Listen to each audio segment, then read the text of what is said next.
2026년 1월 20일 정막이 흐르는 페르시아만의 칠흑 같은 어둠 속 중동의 심장부라 불리는 이란 테헤란 도심 한복판은 그야말로 통제불능의 무정부 상태에 빠져 있었습니다. 오늘 여러분께 들려드릴 이야기는 그 어떤 뉴스에서도 다루지 못했던, 그리고 기록되어서도 안 되었을 대한민국 공군의 비공식 작전 파일입니다. 지금부터 여러분은 대한민국 공군의 최신의 전투기 KF-21 보라매의 비좁고 폐쇄적인 조종석에 앉아 생사를 넘나드는 그 긴박한 순간의 호흡을 함께하게 될 것입니다. 이란 테헤란 도심 한복판은 현지 반정부 무장 세력의 대규모 봉기로 인해 국제공항은 폐쇄되었고 도시는 화염과 연기에 휩싸여 있었습니다. 그리고 그 지옥 같은 혼란의 한가운데 아직 빠져나오지 못한 37명의 우리 교민들이 고립되어 있었습니다. 외교 채널을 통한 모든 협상은 처참하게 무산되었고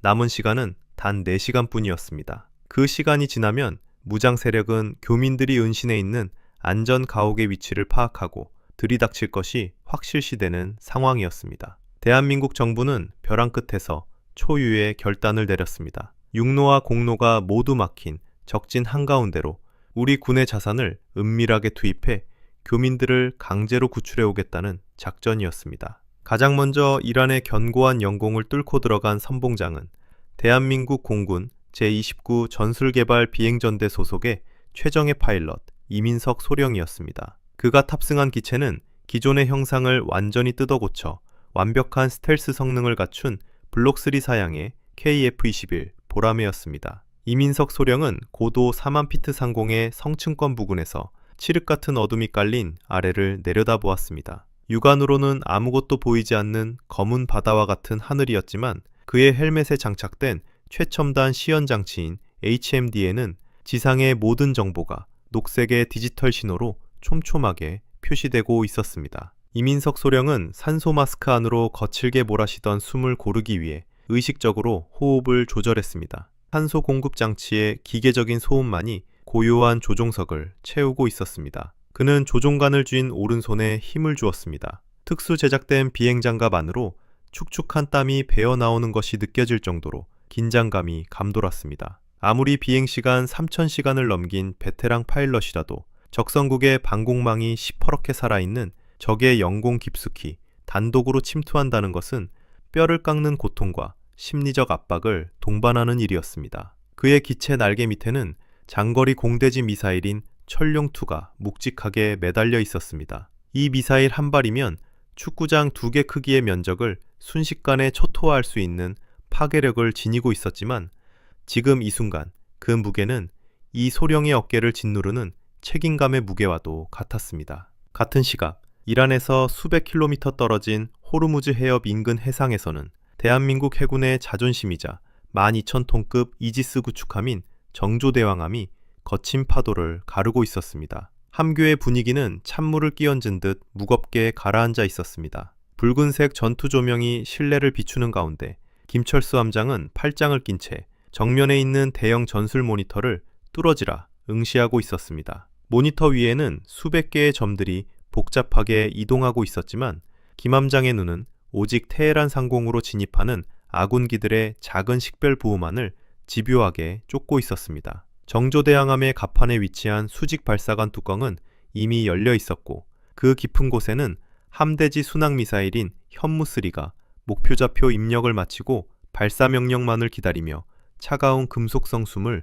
내쉬고 있었습니다. 함교 내의 승조원들은 마른 침을 삼키는 소리조차 내지 못한 채 오직 전술 통신망에서 들려오는 잡음 섞인 소리에 귀를 기울이고 있었습니다. 다시 시선을 테헤란 상공의 차가운 대기 속으로 돌려보겠습니다. 이민석 소령은 기체의 속도를 마하점 9로 유지하며 유령처럼 은밀하게 침투하고 있었습니다. 엔진의 배기열을 최소화하기 위해 애프터버너는 켜지 않았습니다. 이 거대한 쌍발 엔진에 전투기가 밤하늘을 미끄러지듯 날아가고 있었지만 지상에서는 그저 바람이 스치는 소리만 들릴 뿐이었습니다. 그는 마치 살얼음판 위를 걷는 듯한 심정으로 계기판의 수치들을 하나하나 확인했습니다.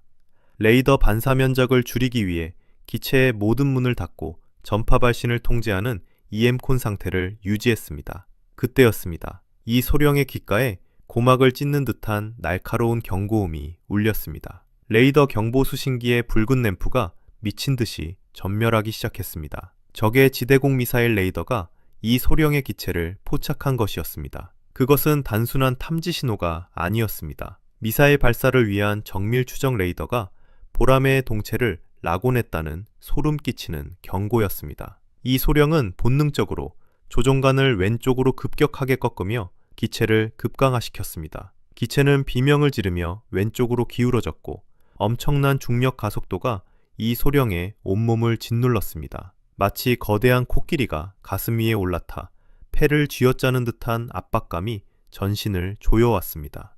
시야가 순간적으로 흐릿해지는 그레이아웃 현상이 찾아왔지만 그는 이를 악물고 배에 힘을 주며 의식을 유지하려 애썼습니다. L1 호흡법을 거칠게 내뱉으며 뇌로 가는 혈류량을 억지로 유지했습니다. 기체는 순식간에 고도를 2만 피트나 낮추며 험준한 산맥 사이의 계곡으로 파고들었습니다. 이것은 목숨을 건 도박과도 같은 비행이었습니다. 적의 레이더가 닿지 않는 사각지대인 산맥 사이로 숨어들어 미사일의 추적을 따돌리려는 계산이었는데 계곡의 날카로운 암벽들이 날개 끝에 닿을 듯 말 듯 한거리에서 스쳐 지나가는 아찔한 고개 비행이 이어졌습니다. 어둠 속이라 육안으로는 아무것도 보이지 않았기에 오직 지형 추적 레이더가 그려주는 가상의 지형도에 의존해 시속 1000km의 속도로 바위산을 스치듯 비행해야 했습니다. 한편 지상에서는 하늘보다 더 긴박하고 처참한 상황이 벌어지고 있었습니다. 테헤란 외곽의 허름한 안전가옥, 칠흑 같은 어둠 속에 37명의 교민들이 숨을 죽인 채 웅크리고 있었습니다.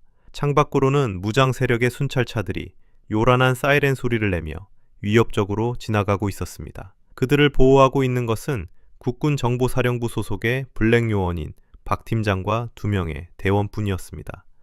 박 팀장은 블라인드 사이로 밖을 내다보며 초조하게 야광 처리가 된 손목시계를 확인했습니다.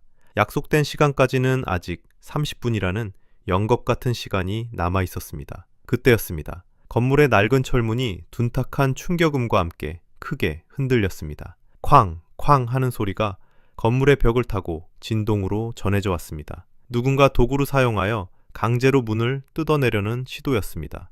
공포에 질린 교민들 사이에서 낮은 비명이 터져 나왔지만 박 팀장은 검지를 입술에 가져다 대며 절대적인 침묵을 지시했습니다. 그는 허리춤에서 소음기가 장착된 K5 권총을 천천히 꺼내들고 대원들에게 눈짓을 보냈습니다. 올 것이 온 것입니다. 박 팀장의 눈빛은 차갑게 가라앉아 있었지만 권총을 쥔 손에는 힘줄이 도드라져 있었습니다. 다시 하늘 위를 보십시오. 계곡 사이를 빠져나온 이민석 소령은 안도의 한숨을 내쉴 틈도 없이 더 큰 위기에 봉착했습니다. 전술 데이터 링크 시스템이 붉은색 경고와 함께 새로운 위협 정보를 띄웠기 때문입니다. 북쪽에서 마하 1.2의 고속으로 접근하는 2개의 미확인 비행 물체가 포착되었습니다. 속도와 고도, 그리고 레이더 반사 패턴으로 보아 이란 공군의 주력기인 F-14 톰캣이 분명했습니다.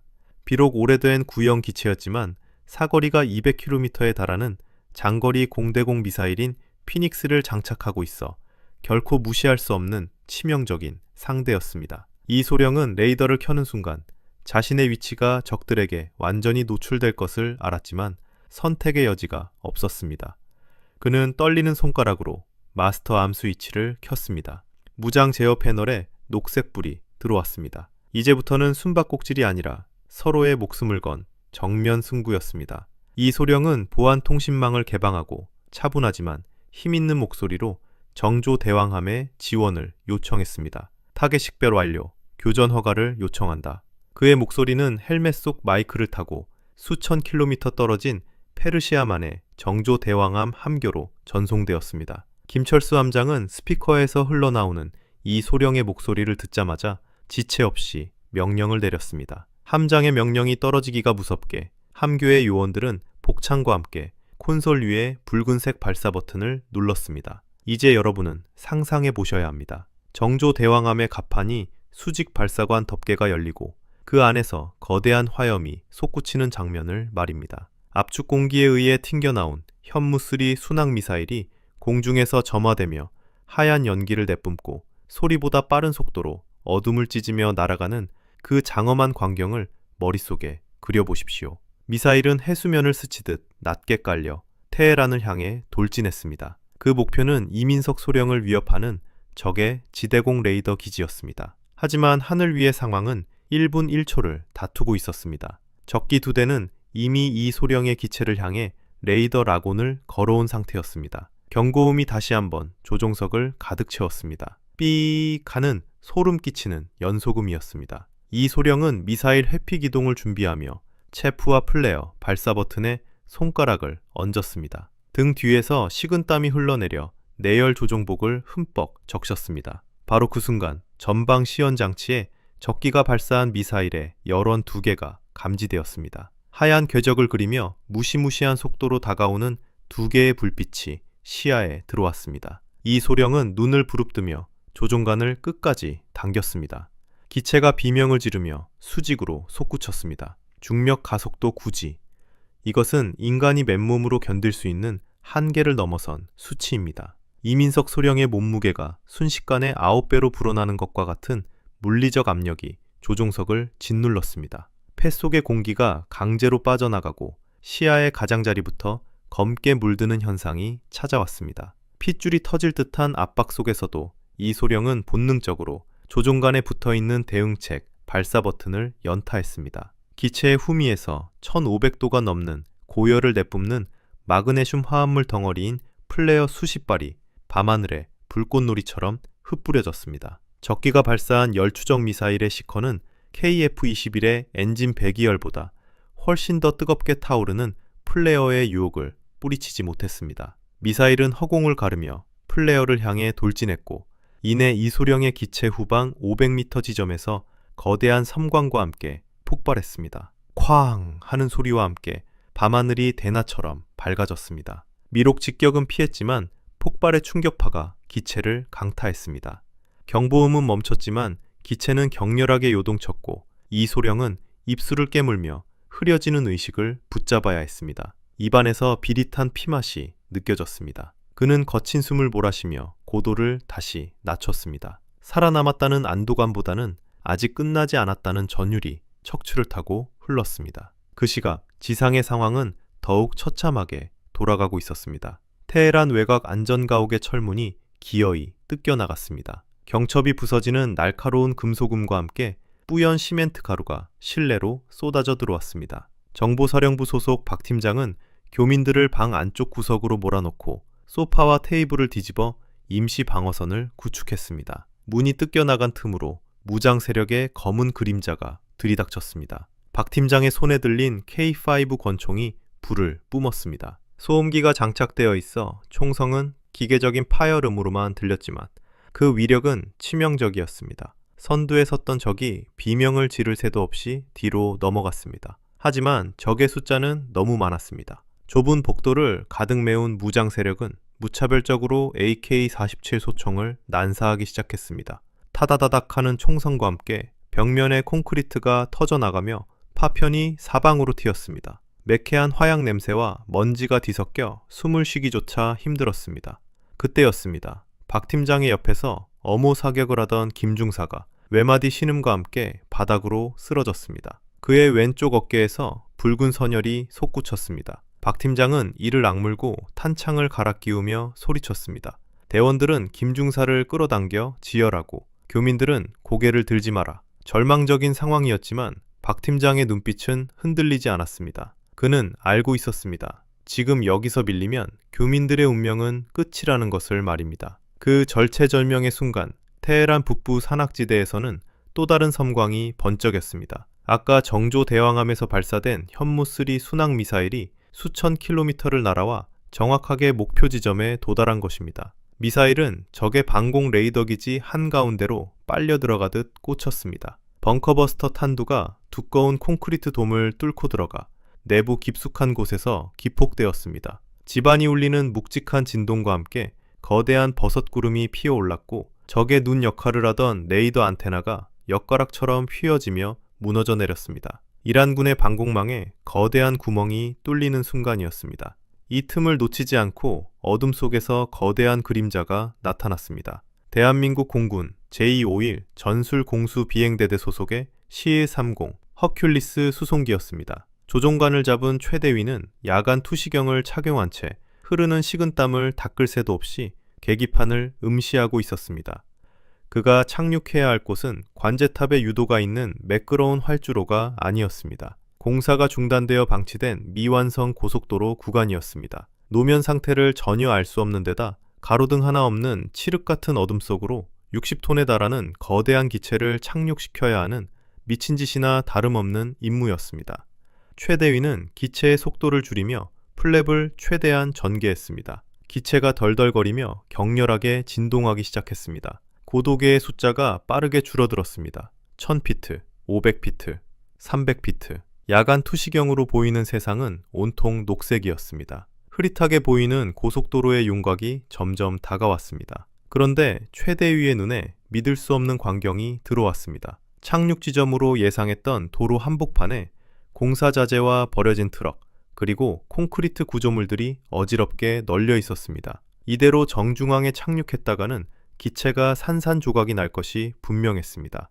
복행을 해야 할까 고민할 틈도 없었습니다. 연료는 빠듯했고 시간을 지체하면 교민들의 안전을 장담할 수 없었기 때문입니다. 최대위는 짧은 순간 결단을 내려야 했습니다. 그는 부조종사에게 엔진 역추진 준비를 지시하며 조종관을 더욱 틀어쥐었습니다. 도로의 가장자리, 그나마 장애물이 적어 보이는 좁은 갓길을 노리기로 한 것입니다. 날개폭이 40m가 넘는 수송기를 자동차도 다니기 힘든 갓길에 착륙시키겠다는 것은 바늘구멍으로 황소를 통과시키겠다는 것과 같았습니다. 타이어가 지면에 닿기 직전 최대위는 숨을 멈췄습니다. 기체의 바퀴가 거친 노면에 닿자마자 끔찍한 소음과 함께 기체가 미친 듯이 튀어 올랐습니다. 기내에 타고 있던 특수 임무대원들의 몸이 공중으로 부웅 떴다가 안전벨트에 의해 거칠게 제자리로 돌아왔습니다. 타이어 타는 냄새와 마찰열로 인한 연기가 기체 하부를 감쌌지만 최대위는 필사적으로 브레이크를 밟으며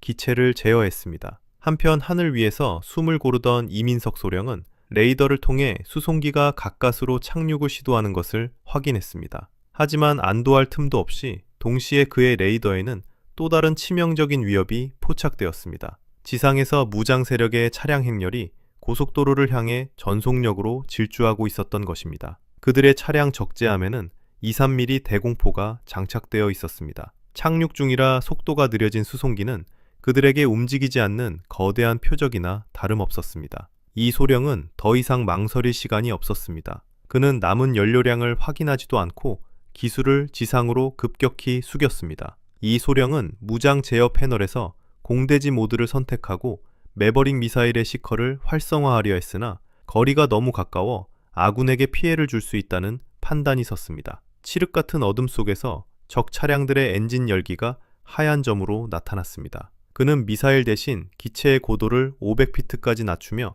기관포 스위치를 켰습니다. 전투기에 장착된 20mm 발칸포가 회전하며 예열되는 웅 하는 모터 소리가 기체의 진동을 타고 조종석으로 전해졌습니다. 이 소령은 지상의 적들을 향해 기체를 내던지듯 돌진했습니다. 지상에서는 수송기를 향해 대공포가 불을 뿜기 시작했고 붉은 예광탄 줄기가 밤하늘을 수놓으며 위협했습니다.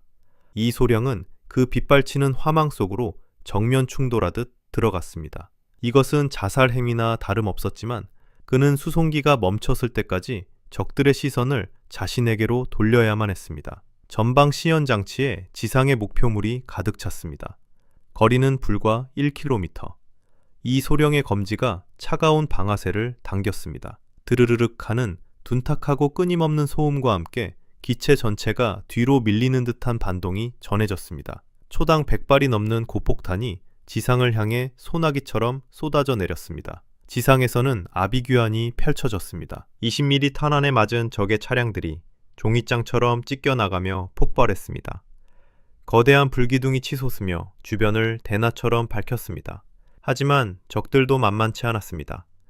살아남은 적들이 일제히 총구를 하늘로 돌려 이 소령의 기체를 향해 화력을 집중했습니다. 조종석 캐노피 주변으로 총알이 스쳐 지나가는 소리가 핑핑 하고 들려왔습니다. 그때 둔탁한 충격음과 함께 기체가 크게 흔들렸고 계기판의 경고등 하나가 붉게 점등되었습니다. 왼쪽 엔진 화재 경고였습니다. 이 소령의 동공이 흔들렸습니다. 기체는 균형을 잃고 한쪽으로 기울어지기 시작했습니다. 수송기는 이제 막 멈춰섰고 교민들을 태우기 위해 램프 도어를 열고 있는데 하늘을 지키던 유일한 방패인 이 소령의 기체가 불길에 휩싸인 것입니다. 조종석 내부를 가득 채운 붉은 경고등의 불빛은 마치 사신의 눈동자처럼 섬뜩했습니다. 왼쪽 엔진 화재. 이것은 비행 중인 파일럿이 겪을 수 있는 최악의 악몽입니다. 이민석 소령의 등줄기를 타고 식은땀이 비오듯 쏟아졌지만 그의 손은 기계보다 더 냉철하게 움직였습니다. 그는 떨리는 호흡을 멈추고 왼쪽 엔진의 스로틀을 아이들 상태로 내린 뒤 빨간색으로 전멸하는 엔진 화재 차단 스위치, 일명 T-핸들을 거칠게 잡아당겼습니다. 기체 내부의 소화 시스템이 작동하며 압축된 할론가스가 불타는 엔진룸으로 일시에 분사되었습니다. 쉭 하는 가스 분사음이 골전도 이어폰을 통해 미세하게 전해졌고 요란하게 울리던 화재 경고음이 멈췄습니다. 하지만 안심하기엔 일렀습니다. 한쪽 엔진이 꺼지자 추력의 불균형으로 인해 기체가 급격하게 왼쪽으로 쏠리기 시작했습니다. 이 소령은 오른쪽 러더 페달을 끝까지 밟아 비틀거리는 기체의 머리를 억지로 정면으로 돌려놓았습니다. 이제 그에게 남은 것은 오른쪽 엔진 하나뿐이었습니다. 속도는 급격히 떨어졌고 고도를 유지하는 것조차 버거운 상황이었지만 그는 사출 레버에 손을 얹지 않았습니다. 저 아래 아직 빠져나오지 못한 전우들과 교민들이 있었기 때문입니다. 그 시각 C-130 수송기가 내려앉은 고속도로 위는 그야말로 아수라장이었습니다. 60톤의 거체가 거친 노면을 긁으며 미끄러지듯 질주했습니다. 타이어가 찢겨나가며 휠과 아스팔트가 마찰을 일으켜 거대한 불꽃이 튀었습니다. 기체는 도로 위에 방치된 승용차 한 대를 날개로 쳐내며 가까스로 멈춰섰습니다. 흙먼지가 채 가라앉기도 전에 기체의 후방 램프 도어가 육중한 소리를 내며 열렸습니다. 그 안에서 튀어나온 것은 대한민국 공군 공정통제사 붉은 베레모의 전사들이었습니다. 그들은 수송기가 멈추자마자 사주 경계를 펼치며 정광석화처럼 뛰쳐나왔습니다. 그들의 손에는 K-1A 기관단총과 야간 투시경이 들려 있었고 일부 대원들은 휴대용 대전차 미사일인 현궁을 어깨에 메고 도로 양옆의 언덕으로 내달렸습니다. 이들은 단순한 보병이 아니었습니다. 아군의 항공자산을 유도하고 적진 한복판에 활주로를 만들어내는 존재 자체가 전략무기인 특수요원들이었습니다. 한편 안전가옥에 고립된 박 팀장과 교민들의 상황은 한계에 다다랐습니다. 무장 세력의 총탄이 벽을 뚫고 들어와 집기들을 박살냈습니다. 더 이상 이곳에 머물렀다가는 전원 몰살을 면할 수 없었습니다. 박 팀장은 결단을 내렸습니다. 그는 조끼에 매달려 있던 연막탄과 섬광탄의 안전핀을 동시에 뽑았습니다. 그는 대원들에게 소리쳤습니다. 셋을 세면 뛴다. 교민들을 감싸고 무조건 수송기 방향으로 뛴다. 그의 목소리에는 비장함이 서려 있었습니다. 하나, 둘, 셋. 박 팀장의 손을 떠난 섬광탄이 깨진 창문 틈으로 날아갔습니다. 칠흑 같은 어둠 속에서 태양을 직접 마주한 듯한 강렬한 백색 섬광이 폭발했습니다. 100만 칸델라의 빛은 무장 세력의 망막을 일시적으로 마비시켰고 뒤이어 터진 연막탄이 골목길을 희뿌연 안개 속으로 밀어넣었습니다. 적들이 눈을 감싸쥐고 비명을 지르는 그 짧은 틈을 타 박 팀장 일행은 현관문을 박차고 나갔습니다. 37명의 금인들은 서로의 손을 꼭 잡고 공포에 질린 채 그러나 살기 위해 필사적으로 달렸습니다. 그들의 목표 지점인 수송기까지는 불과 500m. 하지만 그 거리는 마치 500km처럼 멀게 느껴졌습니다. 빗발치는 총알이 그들의 발치에 튀어 흙먼지를 일으켰습니다. 후방을 방어하던 김대희가 돌담 뒤에 몸을 숨기고 K2 소총을 연사했습니다. 놀이새가 후퇴와 전진을 반복하며 뱉어내는 5.56mm 탄피가 바닥에 우수수 떨어져 맑은 금소금을 냈습니다. 그의 사격은 정확했습니다. 건물 옥상에서 사격을 가하던 적 저격수 하나가 힘없이 늘어졌습니다. 하지만 적들은 집요했습니다. 골목을 빠져나와 고속도로가 보이는 개활지에 들어선 순간 어둠 속에서 묵직한 엔진음과 함께 적의 테크니컬 차량 한 대가 모습을 드러냈습니다. 트럭의 적재함에는 구소련제 DSHK, 일명 데시카 중기관총이 거치되어 있었습니다. 총구지름 12.7mm, 스치기만 해도 팔다리가 떨어져 나가는 끔찍한 위력을 지닌 화기였습니다. 사수가 장전 손잡이를 당기는 찰칵 소리가 박 팀장의 귀에 천둥처럼 들렸습니다. 적에 불을 뿜으면 교민들은 그 자리에서 흔적도 없이 사라질 것이 뻔했습니다. 박 팀장은 권총을 들어 사수를 조준했지만 거리가 너무 멀었습니다. 절망이 엄습하던 그 찰나, 하늘에서 찢어지는 듯한 굉음이 들려왔습니다. 엔진 하나가 꺼진 채 비틀거리며 날고 있던 이민석 소령의 KF-21 보라매였습니다. 이 소령은 꺼져가는 기체의 마지막 에너지를 쥐어짜며 적 차량을 향해 급강하했습니다. 화재가 발생한 왼쪽 날개에서 검은 연기가 뿜어져 나왔지만 살아있는 오른쪽 엔진은 비명을 지르며 기체를 밀어붙였습니다. 이 소령의 시선이 헬멧 시연 장치에 표시된 적 차량의 열상 신호에 고정되었습니다. 그는 이를 악물고 조종간의 무장 발사 버튼을 눌렀습니다. 기체 하부에 장착된 20mm 발칸포가 다시 한번 회전했습니다. 웅 하는 모터 소리와 함께 총구가 달아올랐고 붉은 예광탄 줄기가 밤하늘을 수직으로 가르며 적의 테크니컬 차량을 덮쳤습니다. 중기관총 사수가 방아쇠를 당기려던 순간 하늘에서 쏟아진 강철의 비가 차량을 난타했습니다. 차량의 엔진룸이 폭발하며 거대한 불기둥이 치솟았습니다. 폭발의 충격으로 트럭은 종이장처럼 구겨지며 도로 옆으로 튕겨나갔습니다. 그 틈을 타 공정통제사 대원들이 연막을 뚫고 나와 교민들을 향해 달려왔습니다. 어서 오십시오. 늦어서 죄송합니다. 대원 중 한 명이 아이를 안고 있는 어머니의 손을 잡으며 외쳤습니다. 이제 교민들은 수송기의 램프 도어를 향해 마지막 질주를 시작했습니다. 엔진이 꺼지지 않은 채 대기 중인 C-130의 프로펠러가 거친 바람을 일으키며 그들을 불렀습니다. 하지만 하늘의 상황은 최악으로 치닫고 있었습니다. 이 소령의 기체의 오른쪽 엔진마저 과열 경고등이 들어오기 시작했습니다. 설상가상으로 레이더에는 테헤란 인근 공군기지에서 긴급 이륙한 적의 증원 전투기 4대가 빠른 속도로 접근하고 있다는 정보가 떴습니다. 연료는 바닥을 드러내고 있었고 무장은 거의 소진되었습니다. 정조 대왕함의 미사일 지원도 거리가 멀어 즉각적인 대응이 불가능한 상황. 이 소령은 흔들리는 조종관을 두 손으로 꽉 잡으며 통신기를 켰습니다. 그의 목소리는 떨리지 않았습니다. 오히려 너무나도 담담해서 더욱 비장하게 들렸습니다. C-130 이륙 준비해라. 내가 놈들을 유인한다.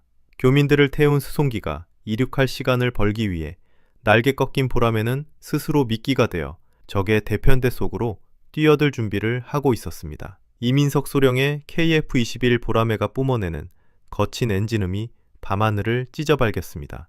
그는 남은 오른쪽 엔진의 출력을 최대치인 밀리터리 파워까지 끌어올렸습니다. 불균형한 추력 때문에 기체는 자꾸만 왼쪽으로 꼬꾸라지려 했고 러더 페달을 밟은 그의 오른쪽 다리에는 쥐가 날 정도의 경련이 일었습니다. 그는 일부러 레이더를 켜고 적기 4대를 향해 정면으로 락온을 걸었습니다. 이것은 나 여기 있으니 나를 쏴라 소리치는 것과 다름없는 도발이었습니다. 적들의 레이더 경보장치가 요란하게 울렸을 것입니다. 예상대로 적기 편대는 기술을 급선회하여 눈의 가시 같은 이 소령의 기체를 향해 달려들었습니다. 이 소령은 입가에 씁쓸한 미소를 지으며 조종관을 산맥 쪽으로 꺾었습니다. 놈들을 저 험준한 자그로스 산맥의 계곡 사이로 끌고 들어가 레이더가 먹통이 되는 지옥의 술래잡기를 할 작정이었습니다. 그의 기체는 비틀거리는 날개로 어둠 속의 암벽 사이를 아슬아슬하게 스쳐 지나갔습니다. 뒤따라온 적기들이 발사한 공대공 미사일이 그의 꼬리를 물고 늘어졌습니다. 경고음이 고막을 찢을 듯 울렸지만 그에게는 더 이상 뿌릴 체프나 플레어가 남아있지 않았습니다. 오직 파일럿의 감각과 칠흑 같은 바위산의 지형지물만이 그의 유일한 방패였습니다. 그 사이 지상에서는 생사를 건 탈출극이 정점에 달했습니다. C-130 수송기의 후방 램프 도어 앞으로 마지막 교민이 공정통제사 대원의 등에 엎여 뛰어들어왔습니다. 적들의 총탄이 수송기의 동체를 때리며 금속성의 날카로운 파열음을 냈습니다. 알루미늄 외피에 구멍이 뚫리고 기내로 파편이 튀었지만 다행히 주요 유압계통은 무사했습니다. 박 팀장의 다급한 외침과 함께 육중한 철문이 닫히기 시작했습니다. 유압 실린더가 작동하며 외부의 지옥 같은 소음을 차단했고 기내에는 거친 숨소리와 엔진의 진동만이 남았습니다. 조종석의 최대위는 브레이크를 밟은 상태에서 엔진 출력을 최대로 높였습니다. 4개의 거대한 프로펠러가 굉음을 내며 회전하자 주변의 모래와 자갈이 폭풍처럼 일어났습니다. 기체가 앞으로 튀어나가려고 몸부림치며 격렬하게 진동했습니다. 기체 중량은 한계치에 가까웠고 도로는 울퉁불퉁했으며 활주거리는 턱없이 부족했습니다. 하지만 최 대위는 망설이지 않았습니다. 지금 이 순간을 놓치면 영원히 이 땅을 벗어날 수 없었습니다. 그가 브레이크를 풀자 60톤의 거체가 총알처럼 튀어나갔습니다. 속도계의 숫자가 더디게 올라갔습니다. 60, 70, 80. 기체가 덜컹거릴 때마다 기내의 교민들은 비명을 지르며 서로를 끌어안았습니다. 전방에 버려진 트럭의 잔해가 보였습니다. 날개 끝이 닿을 듯 말 듯 한 거리였습니다. 부조종사가 이륙결심 속도인 V1을 넘겼다고 외쳤습니다. 최 대위는 젖먹던 힘까지 다해 조종관을 당겼습니다. 수송기의 기수가 무겁게 들렸습니다. 뒷바퀴 거지가 땅에서 떨어지려는 찰나 기체 하부에서 불꽃이 튀었습니다. 도로 위에 튀어나온 철근 구조물에 랜딩 기어가 스친 것입니다. 기체는 비틀거리며 허공으로 떠올랐지만 상승 속도가 너무 느렸습니다. 바로 앞에는 고압 송전탑이 어둠 속에 거대한 흉물처럼 서 있었습니다. 최 대위는 입술을 깨물며 기체를 오른쪽으로 급격히 기울였습니다. 왼쪽 날개 끝이 송전탑의 전선을 스치며 시퍼런 스파크가 튀었습니다. 간발의 차이였습니다. 수송기는 무겁게 신음하며 간신히 고도를 확보해 나갔습니다. 하지만 안도할 틈은 없었습니다. 수송기가 이륙하며 뿜어낸 거대한 열기는 적들의 적외선 탐지 장비에 아주 좋은 먹잇감이었습니다. 산맥 사이에서 이민석 소령을 쫓던 적기 중 한 대가 갑자기 기수를 돌려 느리게 상승하는 수송기를 포착했습니다. 이 소령의 레이더에 그 움직임이 감지되었습니다. 놈이 수송기를 노리고 있다는 사실을 직감한 이 소령의 심장이 철렁 내려앉았습니다. 수송기는 해피 기동이 불가능한 덩치 큰 표적이었습니다. 미사일 한 발이면 공중에서 산화할 것이 뻔했습니다. 이 소령은 꼬리에 붙은 적기 세대를 무시하고 기체를 급반전시켰습니다. 남은 연료는 거의 바닥이었고 엔진 온도는 레드존을 넘겨 폭발 직전이었습니다. 하지만 그는 수송기와 적기 사이의 공간으로 자신의 기체를 밀어 넣었습니다.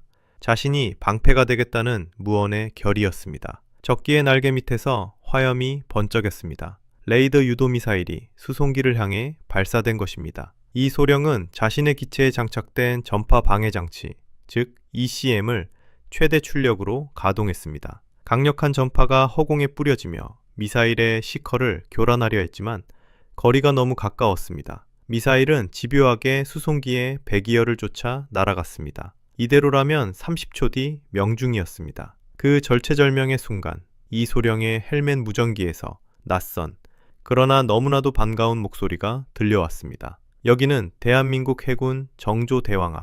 알 수 없는 비행체들은 들어라. 기관들은 지금 우리 함정의 사거리 안에 들어왔다.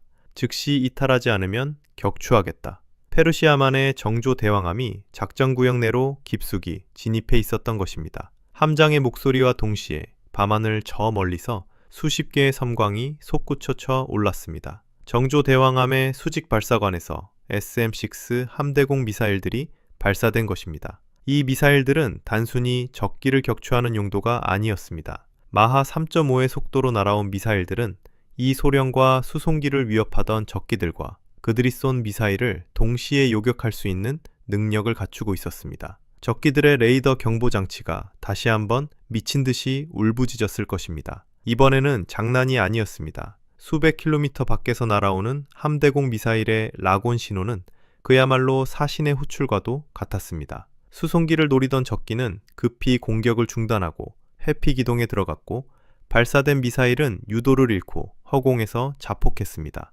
현재 시각부로 제공권은 우리가 접수한다. 보람의 하나. 그리고 수송기 기관들의 테러를 에스코트하겠다. 어둠 속에서 정조대왕함이 쏘아올린 미사일들이 유성우처럼 쏟아지며 적기들을 쫓아내기 시작했습니다. 이 소령은 흐려지는 의식 속에서 계기판을 확인했습니다. 연료 잔량 경고등이 깜빡거리고 있었습니다. 이제 기지로 돌아갈 연료는 없었습니다. 그는 떨리는 손으로 최대위에게 무전을 보냈습니다. C130, 무사해서 다행이다. 나는 연료가 부족해 귀환이 어렵다. 너희들 먼저 가라. 수송기 조종석의 최대위가 울부짖듯 소리쳤습니다. 무슨 소리입니까? 같이 가야 합니다. 고도를 높여서 글라이딩이라도 하십시오. 우리가 엄우하겠습니다. 하지만 이 소령은 알고 있었습니다. 글라이딩으로 국경을 넘기에는 거리가 너무 멀다는 것을. 그리고 그의 기체는 이미 한쪽 엔진이 죽어버린 고철 덩어리나 다름없다는 것을. 그는 조용히 마스크를 벗었습니다. 차가운 공기가 땀에 젖은 얼굴을 스쳤습니다. 대한민국 공군이 국민을 버리고 갈 순 없지. 내 목까지 날아가죠. 이상 통신이 끊겼습니다. 이 소령은 기체를 돌려 다시 적들이 있는 테헤란 상공으로 향했습니다. 마지막 남은 연료 한 방울까지 태워 적들의 시선을 자신에게 묶어두려는 돌아오지 않을 비행을 선택한 것입니다. 그의 기체 후미에서 붉은 애프터버너 불꽃이 마지막으로 타올랐습니다. 그것은 마치 밤하늘에 새겨진 붉은 유언과도 같았습니다. 수송기 안의 교민들은 창밖급으로 멀어지는 작은 불빛을 보며 오열했습니다. 그 불빛은 점점 작아지다가 적기들이 몰려있는 어둠 속으로 홀로 아주 당당하게 사라져갔습니다. 이민석 소령의 눈앞에 적기 F-14 톰캣의 거대한 형상이 꽉 찼습니다. 그는 마지막 남은 미사일 버튼을 누르는 대신 조종관을 앞으로 밀어 적기를 향해 돌진했습니다. 충돌까지 남은 시간은 단 3초. 그는 헬멧 속에서 가족의 얼굴을 떠올리며 눈을 질끈 감았습니다. 레이더 경보음이 끊어질 듯 비명을 질러댔고 기체는 한계 속도를 넘어 격렬하게 진동했습니다. 이것이 나의 마지막 비행이구나. 그는 모든 것을 내려놓고 운명의 순간을 받아들였습니다. 바로 그 찰나였습니다. 칠흑 같은 밤하늘을 대나처럼 밝히는 섬광이 이 소령의 캐노피 위를 스치고 지나갔습니다. 천둥 같은 폭발음과 함께 정면에 있던 적기가 화염 덩어리로 변해 산산조각이 났습니다. 폭발의 후폭풍이 이 소령의 기체를 강타했습니다. 눈을 뜬 이 소령의 시야에 믿을 수 없는 광경이 펼쳐졌습니다. 그의 기체 양옆으로 거대한 덩치의 전투기 4대가 배면 비행으로 솟구쳐 오르며 플레어를 터뜨리고 있었습니다. 대한민국 공군의 주력 전폭기이자 동북아 최강의 기체라 불리는 F-15K 슬램이글이었습니다. 제11 전투비행단 소속의 이 괴물 같은 전투기들은 테헤란 상공에 진입하자마자 장거리 공대공 미사일인 암람을 난사하며 이 소령을 포위하고 있던 적기들을 도륙냈습니다. 통신망이 지직거리더니 걸걸한 목소리가 흘러나왔습니다. 보라매 하나, 여기는 슬램이글 편대장이다. 형님이 좀 늦었다. 지금부터는 우리가 청소한다. 너는 즉시 이탈해라. 그 목소리를 듣는 순간 이 소령의 전신에서 힘이 쭉 빠져나갔습니다. 죽음의 문턱에서 돌아온 안도감 때문이었을까요? 아니면 긴장이 풀린 탓이었을까요? 하지만 운명은 그에게 쉴 틈을 주지 않았습니다. 계기판의 연료 게이지가 완전히 바닥을 치며 0을 가리켰습니다. 푸드득거리는 기분 나쁜 소리와 함께 마지막 남은 오른쪽 엔진마저 꺼져버렸습니다. 제트 엔진 특유의 날카로운 굉음이 사라지고 조종석에는 오직 바람을 가르는 쉬익 하는 소리만 남았습니다. 플레임 아웃, 엔진 정지였습니다. 추력을 잃은 전투기는 더 이상 하늘의 제왕이 아니었습니다. 그저 15톤짜리 쇳덩어리에 불과했습니다. 고도계의 숫자가 미친 듯이 줄어들기 시작했습니다. 2만 피트, 18,000피트. 이 소령은 다급하게 메이데이를 외치며 활공 중임을 알렸습니다. 슬램이글 편대장의 목소리가 다시 들려왔습니다. 위치 확인했다. 현재 고도에서 국경까지는 불가능하다. 해상으로 나가야 한다. 3시 방향으로 선회해라. 정조 대항함이 대기 중이다. 이 소령은 있는 힘껏 조종관을 오른쪽으로 꺾었습니다. 유압 시스템의 압력이 떨어져 조종관이 바위처럼 무거웠습니다. 그는 두 손으로 조종관을 부여잡고 온몸에 체중을 실어 기체의 머리를 돌렸습니다. 저 멀리 검은 바다가 보이기 시작했습니다. 그곳에는 아군의 이지스함이 떠있을 터였습니다. 하지만 고도는 너무나 빠르게 낮아지고 있었습니다. 그때였습니다. 이 소령의 눈에 해안가 도로를 따라 이동하는 불빛들이 들어왔습니다. 적의 지상군이었습니다. 그들은 엔진이 꺼진 채 소리 없이 활공하는 이 소령의 기체를 발견하고 대공포를 쏘아대기 시작했습니다. 침묵 속의 활공, 엔진 소리가 없으니 탄환이 기체를 때리는 소리가 더욱 선명하게 들렸습니다. 날개와 동체 하부에 구멍이 뚫리는 소리가 공포스럽게 울렸습니다. 편대장이 사출하라고 고함을 질렀지만 이 소령은 거부했습니다. 지금 사출하면 적진 한복판에 떨어져 포로가 될 것이 뻔했고 최신의 전투기인 보라매가 적의 손에 넘어가는 것을 막아야 했기 때문입니다. 해안선까지 남은 거리는 3km, 고도는 3,000피트. 활공비가 턱없이 부족했습니다. 기체는 점점 더 가파르게 바다를 향해 꼬꾸라졌습니다. 이대로라면 바다에 닿기 전에 해안가 모래사장이나 갯벌에 처박힐 위기였습니다. 그는 마지막 도박을 걸기로 했습니다. 비상용 보조 동력 장치인 EPU를 가동하고 배터리에 남은 마지막 전력을 모아 플랩과 에일러론을 미세하게 조정했습니다. 양력을 쥐어짜내는 처절한 몸부림이었습니다. 기체는 덜덜거리며 그의 간절한 호소에 응답하듯 기술을 살짝 들어올렸습니다. 드디어 발 아래로 검은 파도가 넘실거리는 것이 보였습니다. 바다였습니다. 하지만 안도하는 순간 충격적인 경고음이 울렸습니다. 고도 500피트, 풀업, 풀업.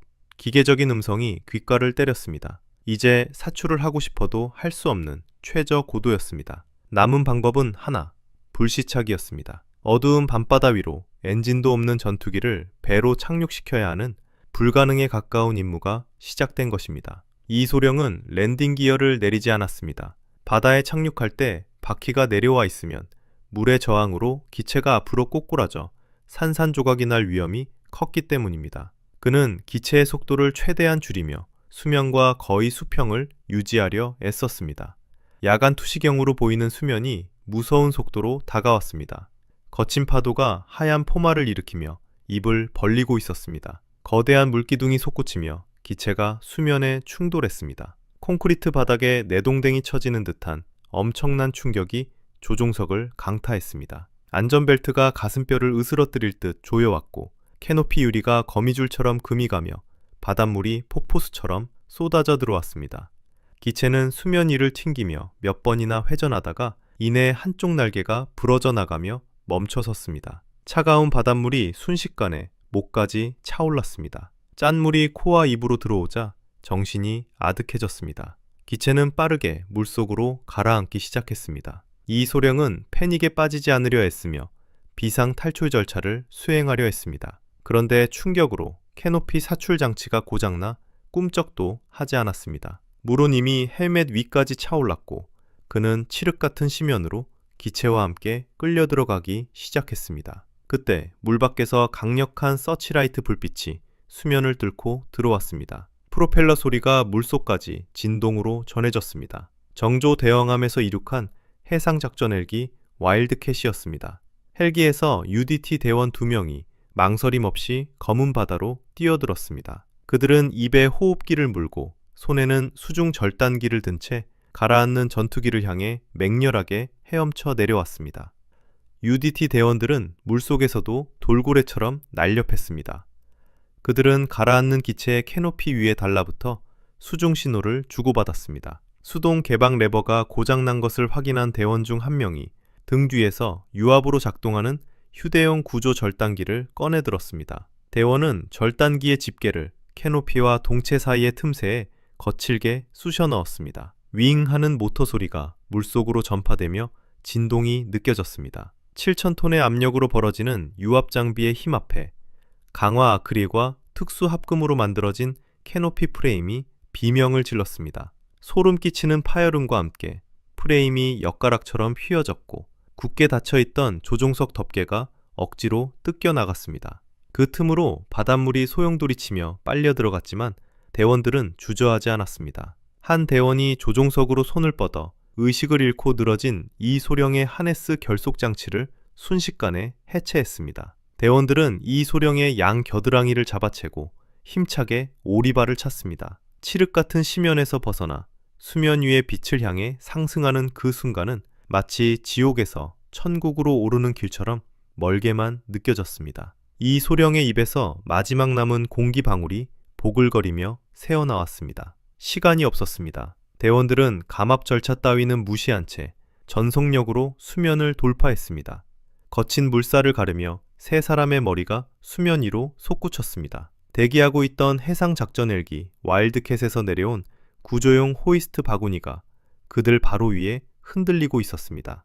헬기의 로터가 일으키는 강력한 하강풍이 바닷물을 사방으로 흩뿌려 눈을 뜨기조차 힘든 상황이었지만 대원들은 능숙하게 이 소령을 바구니에 결속시키고 엄지손가락을 치켜 세웠습니다. 윙 하는 윈치 모터 소리와 함께 이 소령의 축 늘어진 몸이 중력을 거스르며 허공으로 들려 올라갔습니다. 칠흑 같은 바다 위에서 달랑거리는 그 작은 바구니 하나에 대한민국 공군 파일럿 38의 목숨이 위태롭게 매달려 있었고, 헬기 뒷좌석의 조작사는 땀에 젖은 손으로 조종관을 미세하게 조작하며 그를 기내로 끌어들였습니다.